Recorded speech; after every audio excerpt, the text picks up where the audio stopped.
اور آ کر اپنے مدرسے یا اپنی تعلیم کی درسگاہیں بناتے ہیں اور لوگوں کو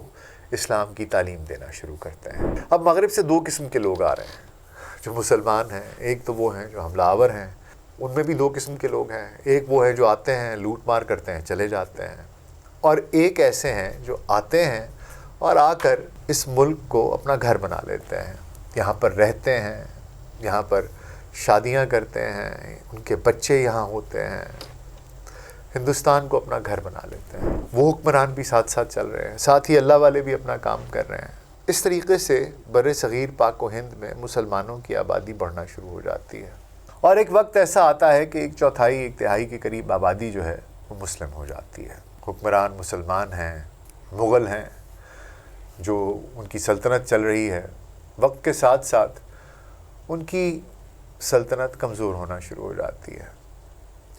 اور ہوتا کچھ یوں ہے کہ 17ویں صدی میں ایگزیکٹ 1600 میں جو برطانیہ ہے سرکار، اس کے نمائندے بر صغیر پاک و ہند میں قدم رکھتے ہیں اور یہاں پر آ کر ایک ایسٹ انڈیا کمپنی بنا لیتے ہیں۔ آہستہ آہستہ آہستہ آہستہ وہ اپنی جڑیں بر صغیر پاک و ہند میں مضبوط کرتے ہیں، اور پھر سن 1857 میں وہ وقت آتا ہے جب بہادر شاہ ظفر کو، جو کہ آخری مغل فرما روا تھا، اس کو ڈی تھرون کر دیا جاتا ہے، اس کو تخت سے ہٹا دیا جاتا ہے، اور 1858 میں گورنمنٹ آف انڈیا ایکٹ پاس کیا جاتا ہے اور برٹش راج قائم ہو جاتا ہے بر صغیر پاک و ہند میں۔ اب مسلمان جن کی کہ اتنے عرصے سے حکومت رہی، جب حکومت آپ کی ہوتی ہے تو لوگوں کا آپ کی طرف نظریہ تھوڑا کچھ اور ہوتا ہے، لیکن جب آپ مسند سے گرائے جاتے ہیں تو پھر آپ کو لوگوں کے اصل چہرے دکھائی دیتے ہیں۔ بشیر زیدی اسیر صاحب اللہ انہیں جنت نصیب کرے، ان کی بڑی خوبصورت غزل ہے کہ اے ساحل بیداد قدم چوم ہمارے، اے ساحل بیداد قدم چوم ہمارے، ہم خشک کبا درد کے دریا سے نکل آئے، کیا دل کو لگی تھی کہ کسی طور سحر آئے، جب دھوپ کھلی شہر میں کیا رنگ نظر آئے۔ تو جب دھوپ کھلتی ہے تو تب رنگوں کی اصل کیفیت آپ کو معلوم ہوتی ہے۔ مسلمانوں کا راج ختم ہوا، انگریز کا راج شروع ہو گیا۔ 1857 کے بعد جب انگریز کے قدم ہندوستان میں مضبوط ہو گئے ہیں، جم گئے ہیں، تو ہندوستان میں خصوصی طور پہ جو مسلمان ہیں ان میں ایک مایوسی اور غلامی کی سیاہ رات نے ہر طرف اپنے پر پھیلا دیے تھے۔ مایوسی اور بددلی کے اس عالم میں مسلمانوں کو کوئی راستہ دکھائی نہیں دیتا تھا۔ انہوں نے ہر وہ عمل جس سے کہ انہیں یہ لگا کہ یہ انگریز نے کیا ہے، وہ ایک براہ راست دشمنی میں آ گئے کہ انگریزوں نے ہمارے تخت کو، ہمارے مسلمان بادشاہ کو ہٹایا ہے۔ اس لیے انہوں نے انگریزی تعلیم بھی حاصل نہیں کی، انگریزی نوکریوں سے بھی دور رہے، تعلقات بنانے میں بھی ہچکچاتے رہے، جس کی وجہ سے ان کا فاصلہ انگریزوں سے زیادہ ہو گیا، اور انگریز بھی یہ سمجھتے تھے کہ یہ پہلے حکمران تھے، ان پر اعتبار نہیں کیا جا سکتا، تھے بھی مائنورٹی۔ ایسے میں جو ہندو تھے ان کے لیے تو کوئی ایسا لو لاس خاص تھا نہیں، پہلے مسلمان حکمران تھے، اب انگریز آ گئے تو وہ ان کے قریب ہو گئے، ان کے درباروں میں حاضریاں شروع کر دیں، ان کا طرز تعلیم اپنانا شروع کر دیا، ان کا وے آف لائف اپنانا شروع کر دیا، اور قربت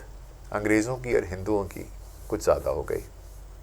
بعض لوگ کہتے ہیں اس میں مسلمانوں کا اپنا قصور ہے، اس میں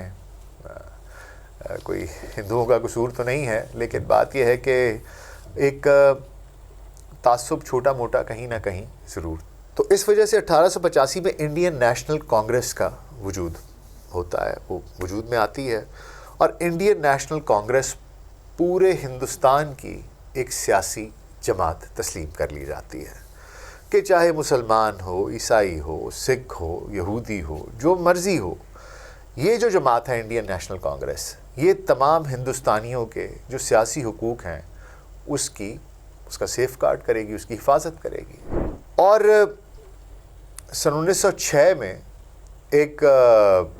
بڑا ہی ذہین و فطین اور ایک بہت ہی قابل وکیل جو کہ مسلمان بھی ہوتا ہے، وہ آل انڈین نیشنل کانگریس کو جوائن کر لیتا ہے، اس کا نام ہوتا ہے محمد علی جناح، اور وہ ہندو مسلم اتحاد کا سب سے بڑا داعی ہوتا ہے۔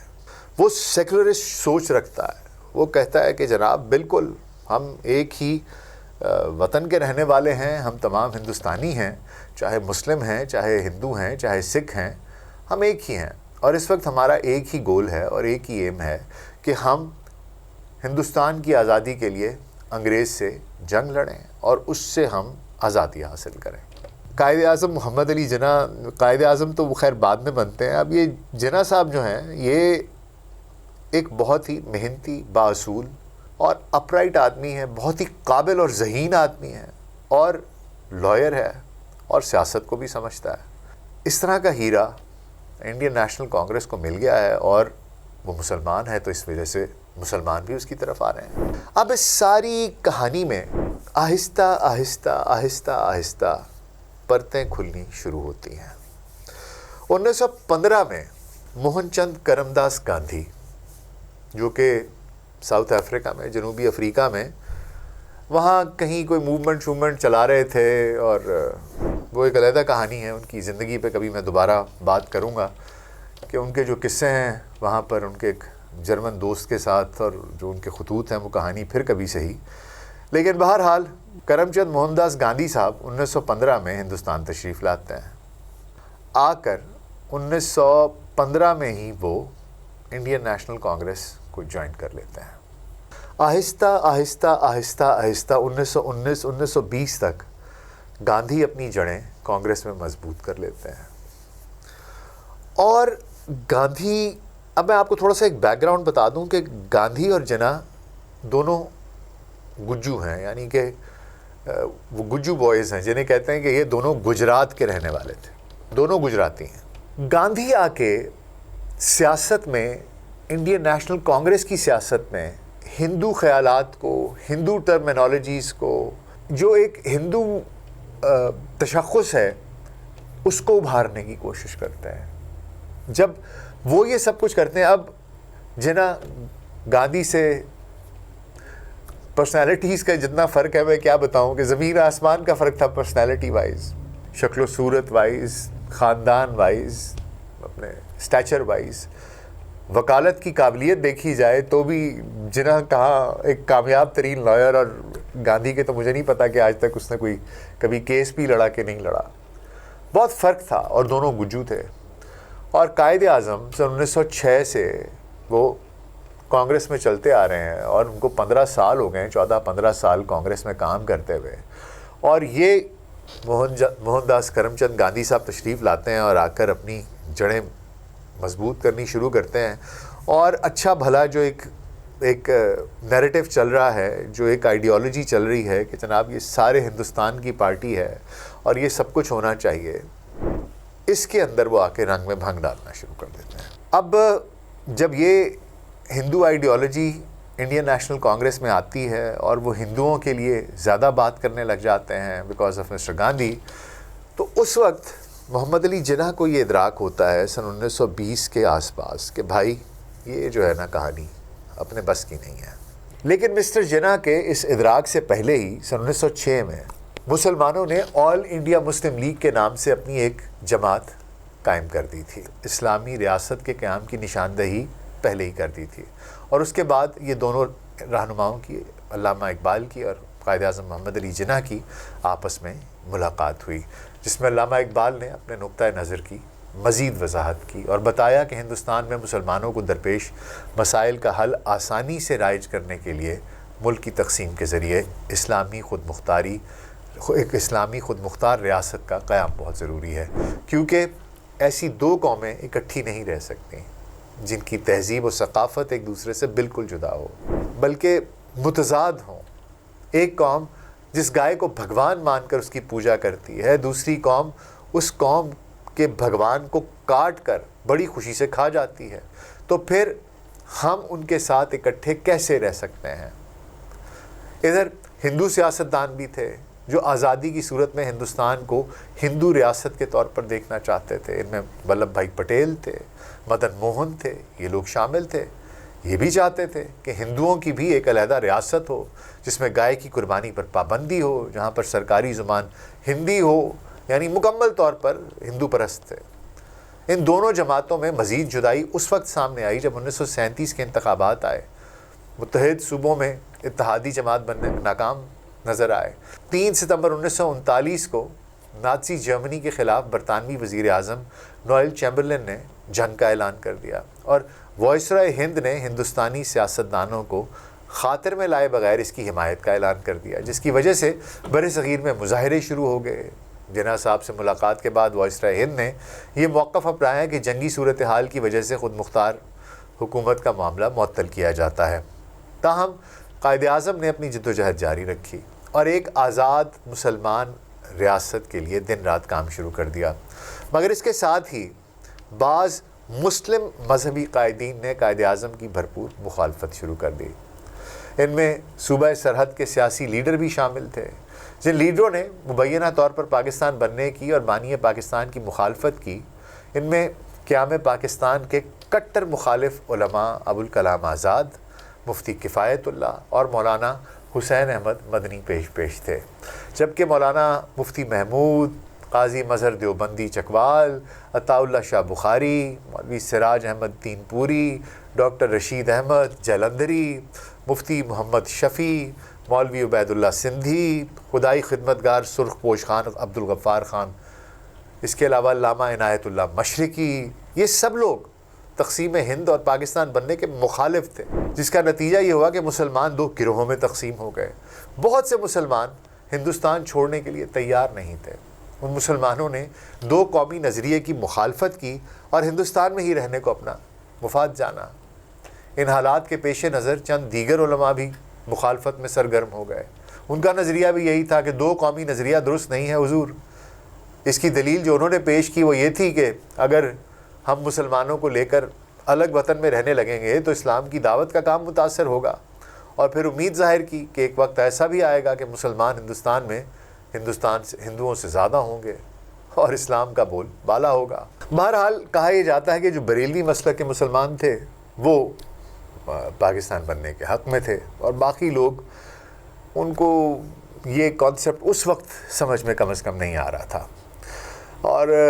تحریک پاکستان کے دوران مسلم لیگ کے جن رہنماؤں نے قائد اعظم کا ساتھ دیا، میں نوابزادہ لیاقت علی خان، نواب اسماعیل خان، یو پی سے افتخار حسین ممدوٹ، ممتاز دولتانہ، راجہ غضنفر علی، پنجاب سے حاجی عبداللہ ہارون، غلام حسین، ہدایت اللہ، ایوب کھوڑو، قاضی محمد عیسیٰ، جعفر جمالی، سردار عبدالرب نشتر، خان عبدالقیوم خان، پیر اف مانکی شریف، خواجہ ناظم الدین، حسین شہید سہروردی، اکرم خان، مولوی تمیز الدین، یہ تمام لوگ شامل تھے۔ ان کے علاوہ بھی اور لیڈرز تھے۔ All India Muslim student federation, Punjab Muslim student federation, All India Muslim women organization, ان تمام نے بھی مسلم لیگ کا پیغام بھارت کے کونے کونے میں پہنچایا۔ مسلم لیگ کی اتحادی جماعتوں جمعیت العلماء اسلام، جس کے سربراہ مولانا شبیر احمد عثمانی تھے، اور جمعیت الحدیث، جس کے سربراہ مولانا ابراہیم سیالکوٹی تھے، مولانا ثناء اللہ امرتسری تھے، انہوں نے قیام پاکستان کے لیے قابل ستائش کردار ادا کیا۔ پیر جماعت علی شاہ علی پور سیداں کی قیادت میں پنجاب میں، اور پیر صاحب مانکی شریف کی قیادت میں خیبر پختونخوا میں علماء اور مشائخ نے تحریک پاکستان میں پرجوش حصہ لیا۔ کمیونسٹ پارٹی آف انڈیا بھی پاکستان بننے کی حامی بیان کی جاتی ہے۔ بریلی کے جیسا کہ میں نے بتایا مولانا احمد رضا، وہ شروع سے ہی ہندو مسلم اتحاد کے سخت خلاف تھے اور انہوں نے پاکستان کی حمایت کی۔ پھر وہ دن آیا جب 23 مارچ 1940 کو لاہور کے منٹو پارک میں پاکستان بننے کی تحریک کا باقاعدہ آغاز ہوا، کیونکہ علامہ اقبال نے الہ آباد میں مسلم لیگ کے 21ویں سالانہ اجلاس سے خطاب کرتے ہوئے باضابطہ طور پر بر صغیر کے شمال مغرب میں جداگانہ مسلم ریاست کا تصور پیش کیا تھا۔ چودھری رحمت علی نے اس تصور کو 1933 میں پاکستان کا نام بھی دے دیا تھا۔ سندھ مسلم لیگ نے 1938 میں اپنے سالانہ اجلاس میں بر صغیر کی تقسیم کے حق میں قرارداد پاس بھی کر لی تھی۔ علاوہ ازیں قائد اعظم بھی سن 1930 میں علیحدہ مسلم مملکت کے قیام کی جدوجہد کا فیصلہ کر چکے تھے۔ 1940 تک قائد اعظم نے رفتہ رفتہ قوم کو ذہنی طور پر تیار کر لیا، اور پھر 23 مارچ 1940 کو لاہور میں منٹو پارک میں مسلمانان ہند کا ایک عظیم الشان اجتماع منعقد ہوا، جس میں تمام ہندوستان کے مختلف علاقوں سے مسلمانوں نے قافلوں کی صورت میں سفر کر کے شرکت کی، اور ایک قرارداد منظور کی گئی جس کے مطابق مسلمانان ہند انگریزوں سے آزادی کے ساتھ ساتھ ہندوؤں سے بھی علیحدہ ریاست کا مطالبہ کرتے تھے۔ قائد اعظم نے قرارداد لاہور کی صدارتی خطبے میں اسلام اور ہندو مت کو محض مذاہب نہیں کہا، بلکہ کہا کہ یہ دو مختلف معاشرتی نظام ہیں۔ ہندو اور مسلمان آپس میں شادی کر سکتے ہیں، نہ ایک دسترخوان پر کھانا کھا سکتے ہیں۔ ان کی رزمیاں نظمیں، ان کے ہیرو، ان کے کارنامے سب مختلف ہیں۔ دونوں کی تہذیبوں کا تجزیہ کرتے ہوئے آپ نے فرمایا، میں واشگاف الفاظ میں کہتا ہوں کہ وہ دو مختلف تہذیبوں سے تعلق رکھتے ہیں، اور ان تہذیبوں کی بنیاد ایسے تصورات اور حقائق پر رکھی گئی ہے جو ایک دوسرے کی ضد ہیں۔ اس کے بعد بھی جو مخالفین تھے پاکستان کے، انہوں نے ان کو سکون نہیں آیا اور وہ معاملات کو بگاڑتے رہے مسلمانوں کے لیے۔ لیکن بہرحال پاکستان 14 اگست سن 1947 کو معرض وجود میں آ گیا۔ بہت سی جانوں کے نذرانے دیے جی، جو ٹرینیں یہاں سے وہاں اور وہاں سے یہاں مہاجرین کو لاتی رہیں، ٹرینوں کی ٹرینیں تھیں جن میں صرف لاشیں آئیں۔ دونوں طرف سے بہت ظلم کیا گیا۔ لیکن کہنے کی بات یہ ہے اور سوچنے کی بات یہ ہے کہ 14 اگست سن 1947 کو پاکستان معرض وجود میں آ جاتا ہے۔ ہم دیکھتے ہیں 1947 سے 2025 تک پاکستان کا سفر کیا ہے اور ہندوستان کا سفر کیا ہے، معاشی بھی معاشرتی بھی، دونوں چیزیں دیکھ لیتے ہیں، اور ہمارا اور ان کا فرق کیا ہے۔ آج جو مسلمان جنہوں نے ہندوستان میں رہنا پسند کیا تھا وہ کیسی زندگی گزار رہے ہیں اور ہم کیسی زندگی گزار رہے ہیں۔ 1947 سے 2025 تک 4 مارشل لاز لگے، ان گنت سیاسی حکومتیں آئیں اور چلی گئیں۔ کیا کھویا، کیا پایا؟ آج کا نوجوان سوال کرتا ہے، آزادی نہیں ہے، بول نہیں سکتے، جمہوریت کا شکوہ ہے کہ جی وہ خالص نہیں ہے، بدعنوانی ہے، معاشی مسائل ہیں، معاشرتی مسائل ہیں، سیکیورٹی کے مسائل ہیں، ترقی نہیں ہے، مستقبل دکھائی نہیں دیتا۔ لوگ کہتے ہیں جی کہ پاکستان سے چلے جاؤ، بھاگ جاؤ، ادھر سے باہر چلے جاؤ، امیگریٹ کر جاؤ، یہاں مستقبل دکھائی نہیں دیتا۔ ایسے بھی لوگ ہیں جو آج 78 سال بعد کہتے ہیں او جی قائد اعظم تو ضرورت ہی کوئی نہیں تھی جی پاکستان بنانے کی۔ کوئی کہتا ہے جی قائد اعظم تو جی وہ جی گوریاں دا بندہ سی، وہ گوروں کا آدمی تھا جی، اسی لیے تو کبھی پکڑا نہیں گیا۔ پھر کہتے ہیں یہ تو گوروں کی سازش تھی، ہندوستان کو تقسیم کرو جی، ڈیوائڈ اینڈ رول۔ پھر کوئی کہتا ہے کہ جی یہ تو جاگیرداروں نے بنایا تھا جی اپنے فائنینشیل فائدے کے لیے جی۔ کوئی ایسا ہے جو اس کو مسلم شناخت سے چڑھا ہے، اسلام کا نام لے دو، کہو جی پاکستان کا مطلب کیا، لا الہ الا اللہ۔ وہ کہتے ہیں یار یہ کیا بات ہوئی، قائد اعظم تو سیکولر پاکستان چاہتے تھے، آپ لوگ تو ہر طرف اسلام اسلام کرتے پھرتے ہیں۔ او بھائی بات یہ ہے، یہ ساری باتیں سن کر جو آج کا بچہ ہے نا وہ بہت سخت کنفیوزڈ ہے۔ وہ سوچتا ہے یار یہ سب ٹھیک ہی کہتے ہوں گے، یہ جو کچھ بات چیت کر رہے ہیں یہ لوگ یہ ٹھیک ہی کہہ رہے ہوں گے۔ اور آج کل کی جو جنریشن زی ہے، جنریشن الفا ہے، آج کا بچہ کمپیوٹر پہ بیٹھا ہے، وہ ہندوستان کو بھی دیکھتا ہے، اور ہندوستان تو گزشتہ جو 5-7 سال ہیں جناب وہ تو ایسے تھے کہ جیسے لگتا تھا کہ بھائی یہ تو چھت پھاڑ کے نکل جائیں گے، یہ تو مریخ پہ رہنا شروع کر دیں گے۔ یہ تو باقی لوگ کہتے تھے جی باقی دنیا جو ہے اس کی 2 آنکھیں ہیں اور ہندوستانیوں کی تو 6 آنکھیں ہیں، باقی دنیا کا 1 دماغ ہے، ان کے 3 دماغ ہیں۔ وہ تو کہتے تھے بھائی ہم سپیریئر ہیں، تم چیز کیا ہو، بھکاری، یہ وہ فلاں دھماکہ، پتہ نہیں کیا کیا نہیں کہا۔ ہم تو خیر بہت عرصے سے دیکھ رہے تھے حضور، ہم تو یہ دیکھ رہے تھے جب بابری مسجد ڈھائی گئی، ہم تو دیکھ رہے تھے جب کشمیریوں پر ظلم ڈھائے گئے۔ میں نے تو وہ ویڈیوز بھی دیکھی ہے، یہاں پر تو آپ توہین مذہب کا لگاتے ہیں نا الزام، کیا اس کی اوپر وہ حد لگا دیتے ہیں اور لوگوں کو سزائیں دیتے ہیں۔ میں نے وہ ویڈیوز دیکھی ہیں، اور آج کی دور کی بات نہیں کر رہا میں، آج سے 15 سال پہلے کی بات کر رہا ہوں، جب مسلمانوں کو پہلے ننگا کر کے ان کی مسلمانی کی تصدیق کی جاتی تھی، اور جب یہ تصدیق ہو جاتی تھی کہ یہ مسلمان ہے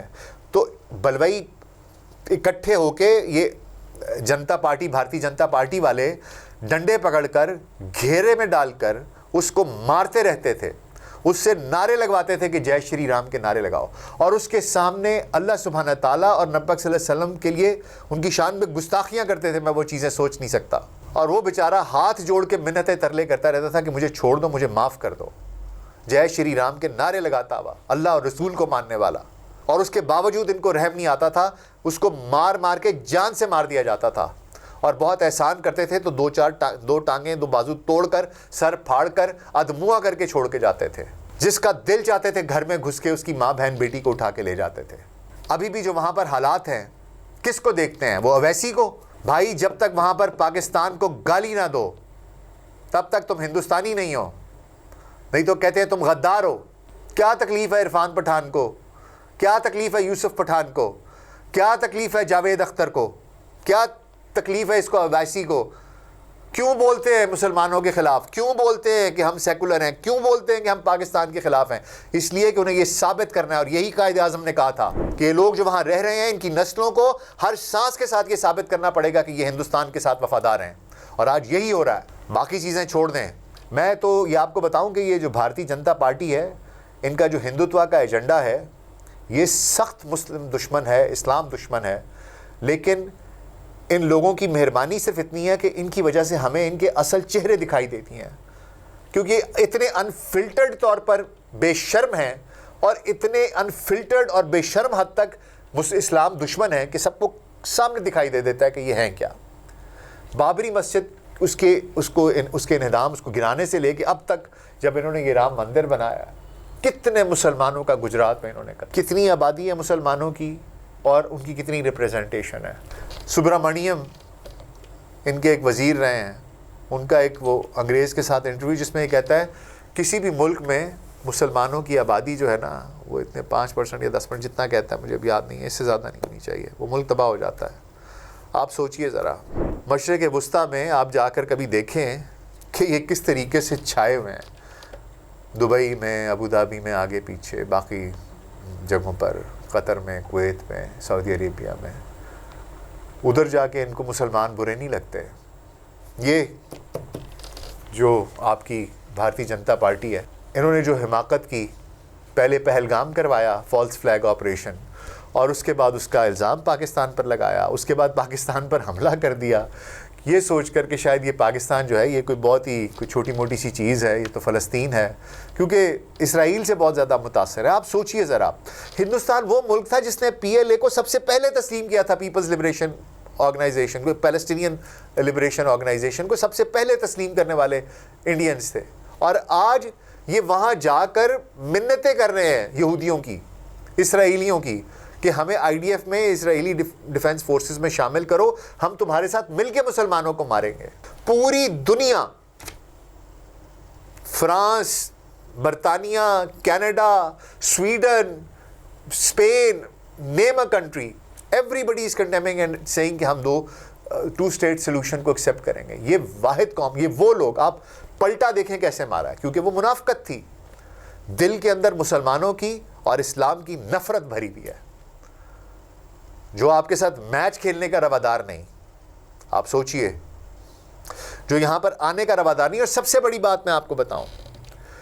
یہ پوری کی پوری تاریخ بدلنے کی کوشش کر رہے ہیں۔ مشن کشمیر ہو، جودھا اکبر ہو، پدماوت ہو، آپ ان کی جتنی فلمیں دیکھیں گے،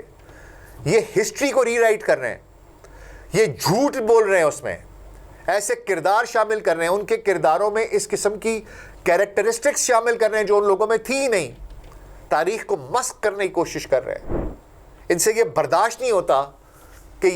یہ چیز کو، اس کو ایبزارب کر سکیں کہ ہم سے پہلے جو گزرا ہے وقت، اس میں